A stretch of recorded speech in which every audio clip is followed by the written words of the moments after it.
Picture this. You're driving onto a farm of a new prospect with the intentions of getting a sale. As you approach, you find the farmer in a semi-truck preparing to haul grain. You get out of your vehicle, go up to the truck, and introduce yourself and the company you represent.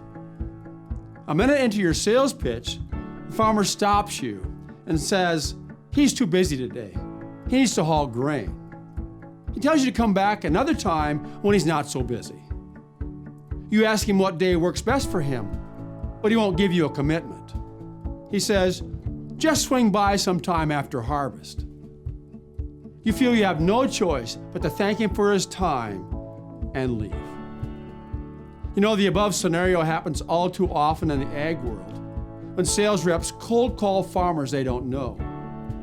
They build up the courage to call on new prospects, hoping to get a sale, but often return home frustrated when the farmer won't give them time to talk, or a time when they can come back to visit. Soon these reps develop cold feet, as no one likes rejection. And when a sales rep gets rejected enough times, he starts to fear prospecting. That's called prospecting phobia, the fear of prospecting, and it's hindering many companies' ability to get new business. Prospecting phobia is the lack of confidence that field sellers develop in themselves by getting turned down when calling on new prospective buyers. Unfortunately, many companies continue to set records for the least number of new customers sold each year, and that's not an honor. Their salespeople are either afraid to prospect or they don't take the time to do it right. Prospecting can be difficult in any sales career, but with farmers, it can be especially challenging.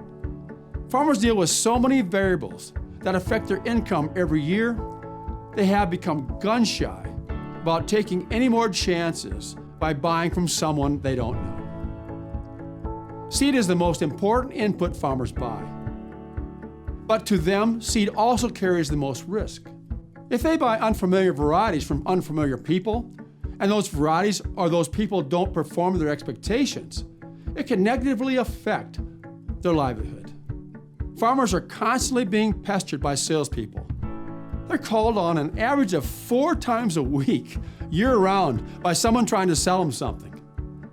They become tired of what I call amateur night at the YMCA. They're tired of sales reps who all sound the same, who have the same sales pitch, and who bring no value beyond products and services.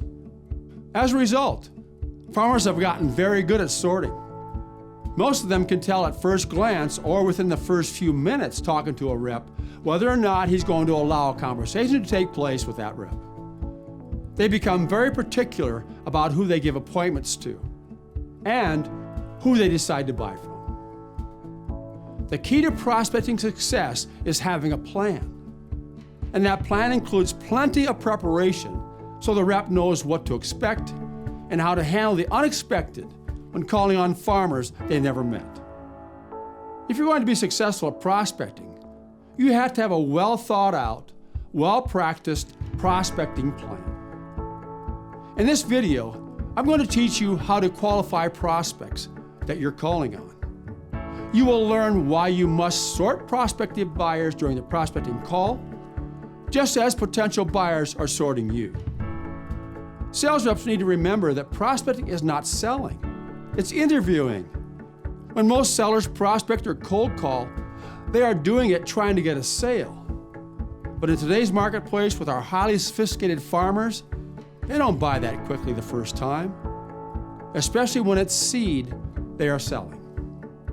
So prospecting in the 21st century means searching an entire group, then choosing the ones you believe will help you reach your future goals. Too many field sellers are so hungry for sales, they have the mindset that they need to take anyone they can get. When you sell in a tough marketplace like this one, that may be tempting, but that is totally the wrong strategy. When I first started my seed sales career, I had only 2 qualifications a farmer had to have to become a customer: a 98.6 temperature and a pulse. That was it. We were a brand new company starting from zero with no customers, and we needed sales. What that strategy really meant was that I sold to a number of farmers who are not going to be buying the next year. I made a huge mistake of not laying the groundwork for any kind of relationship to be built, and that groundwork has to be laid the very first time you meet a new prospect. And because I was not qualifying customers before I sold them, I was not selling to farmers who I could build a relationship with and who would be a good fit with our company long term.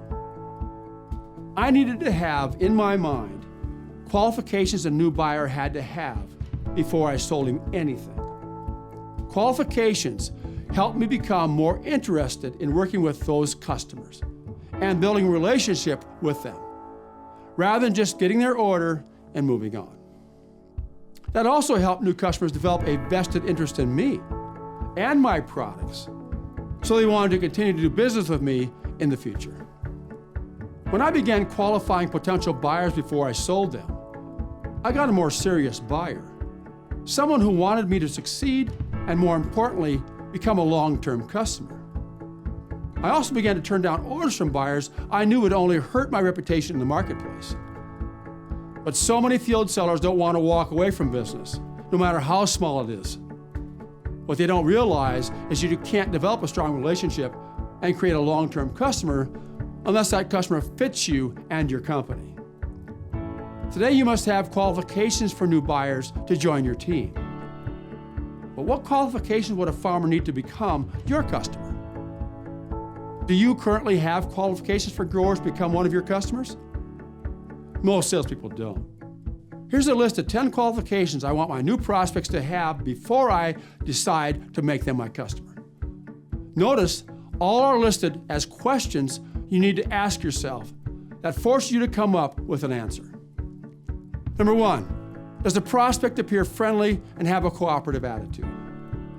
2, do you like the prospect? 3, does the prospect appear to be progressive? 4, does the prospect appear to have the qualifying size operation you want to deal with? 5, does the prospect appear to be in the age range you're looking for? 6, does the prospect live in your sales territory? 7, does the prospect appear easy to communicate with? 8, does the prospect appear to have a positive attitude? 9, does the prospect appear to be honest with the ability to pay? And 10, does the prospect appear to like you? As you're visiting with a prospect, you can run some of these things through your mind. A little observation and some careful listening can tell you a lot about a prospect in very short periods of time. You may not be able to answer yes to all those questions in the first contact, but you need to have a yes answer to at least 5 or 6 of those on the first call. You can determine the answers to these other questions at your next meetings. The key is qualifying prospective buyers, then sorting the leads, discarding the unqualified prospects, and keeping the qualified ones.